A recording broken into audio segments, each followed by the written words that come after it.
aspecto importante a considerar es el reinado de María Teresa I de Austria y el fin de la Casa de Habsburgo. ¿Por qué el fin de la Casa de Habsburgo? Bueno, pues María Teresa fue una de las hijas de Carlos VI la única gobernadora y primera mujer que ascendió al trono del Imperio de los Habsburgo. Su política básicamente se debió, ¿por qué? Porque Carlos VI tuvo un varón que lamentablemente murió. Entonces, para que María Teresa pudiera ascender al trono, Carlos VI se vio la necesidad de aplicar la promulgación de la pragmática sanción, en la cual quedaba de alguna manera abolida la ley sálica, que establecía que ninguna mujer podía ascender al trono por ser femenina. Esto se vio afectado más tarde porque al morir Carlos VI, los reinos como Prusia, Baviera, Hannover y Francia desconocieron a la emperatriz María Teresa I de Austria, lo que provocó que unas pérdidas para el imperio, como lo fue Silesia y algunas provincias o ducados en favor de España, que fue Toscana, Módena, Guisiana y Parma. El inicio de otra nueva del Habsburgo. ¿Qué pasó? El compromiso austrohúngaro y el Ausgleich. Bueno, pues como vemos, la unificación alemana e italiana, gran parte de estas naciones eran influidas por el Imperio Austriaco, por lo cual generó un movimiento nacionalista en contra del Imperio Austrohúngaro o de la monarquía de los Habsburgo, que ocasionó que estos grupos nacionalistas buscaran una unidad nacional a través de esos países y se establecieran como una única forma de gobernar, como lo fue la Confederación Germánica, que quedó al mando a la derrota del Imperio Napoleónico, entre otros. Al unificarse estas naciones, Austria entró en guerra con ambas, derrotando a los italianos y generando unas serias batallas. No pudo, sin más, por la entrada en la guerra de Austria contra Prusia, quien generó dos frentes entre el Imperio Austriaco, lo que ocasionó un declive de las tropas austríacas y finalmente su derrota. Con esta derrota, Austria y Hungría pierden el dominio sobre grandes e importantes territorios en el occidente, pero de una manera si quiere recuperarlos, como lo ve una oportunidad Francisco José en los Balcanes, como lo fue para establecer una alianza con Austria y Hungría, el llamado compromiso austrohúngaro, o Ausgleich en alemán, que establecía un gobierno y un parlamento propio con una administración diferente. Pero en caso de una guerra, estas naciones tendrían que apoyarse en una otra, como se aprecia en la imagen. Aquí están las dos banderas del reino, el reino de Austria y el reino de Hungría, como archiducados especiales. Una vez formado este compromiso, generó una serie de rivalidades, como veremos ahorita. Bueno, aquí se termina esta parte del compromiso austrohúngaro. Y más adelante, en la Primera Guerra Mundial, se vieron tensadas las relaciones. ¿Por qué?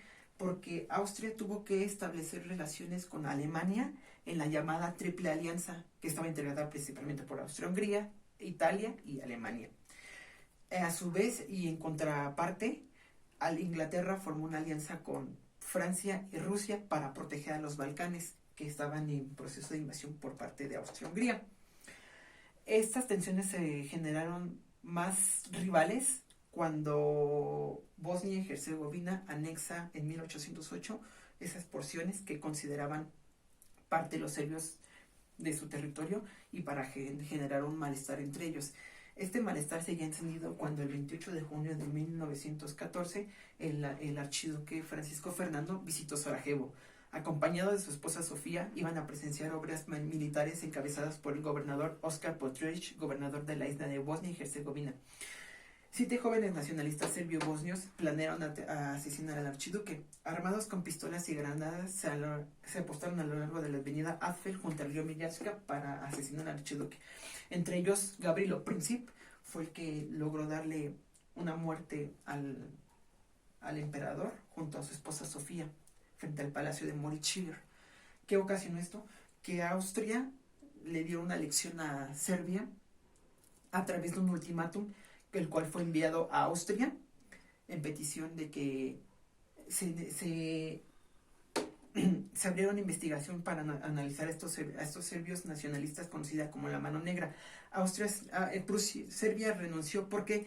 Porque atentaba contra su soberanía. Entonces Austria-Hungría el 28 de julio le declara la guerra a Serbia, por lo cual Rusia sale en auxilio de los países eslavos, bueno, porque se había convertido en la protectora de los países eslavos, pero Alemania no contaba con eso. Entonces Alemania exige a Rusia que se retire de la contienda o se abstenga a ser atacada. Rusia no lo hizo, por lo que Alemania el 1 de agosto le declara la guerra a Rusia, y así se ven tensadas las relaciones y movimientos en cuanto a las alianzas. Italia había permanecido del lado de la Triple Alianza, pero en 1915, por problemas que tuvo con el Imperio Austrohúngaro y querer recuperar porciones que quedaban aún en dominio austriaco, salió con los aliados, o con la Triple Entente, y a su vez a formar. ¿Qué pasó? Al término de la Primera Guerra Mundial, los estados se vieron afectados. ¿Por qué? Porque los países vencedores impusieron una serie de reformas sobre los países vencidos, entre los cuales está el Tratado de Saint-Germain, en el cual se desmembra el Imperio Austrohúngaro en naciones independientes como lo fue Checoslovaquia, Yugoslavia, Eslovenia, Eslovaquia, Lituania y Estonia, y finalmente se llega a su desmembramiento imperial. ¿Qué pasó? Únicamente quedó como regente Carlos I, pero pues ya sin títulos nobiliarios, tuvo que vivirse en el exilio, como lo fue con la invitación de Alfonso XIII de España, porque ningún país lo admitía en su estancia. ¿Por qué? Porque pensaban que iba a atentar o iba a hacer algo malo. Como conclusión, el Imperio Austrohúngaro fue uno de los muy poderosos estados europeos que lamentablemente, debido a su administración, llegó a caer. No todos los Habsburgos se extinguieron. Como podemos ver, aquí en México reside el nieto de Carlos I, último gobernador del Imperio Austrohúngaro, llamado don Carlos Felipe de Habsburgo, que a su vez es sobrino de Maximiliano I de México, que fue nuestro emperador durante la 1864 al 67, mediante la intervención francesa. Don Carlos Felipe de Habsburgo es uno de los últimos sobrevivientes de esta dinastía, que actualmente reside aquí y tiene 4 hijos. Por títulos nobiliarios le pertenece el título de archiduque y alteza imperial de Austria y rey de Bohemia y Hungría. Actualmente él ya nada más reside para dar conferencias y estudiar sobre la política de México, porque le encanta mucho la política de México, vivir aquí. Está ahorita en Guadalajara y trata de dar una unificación y buscar más que nada una libertad y una paz en el mundo. Bueno, pues eso sería todo. Muchas gracias.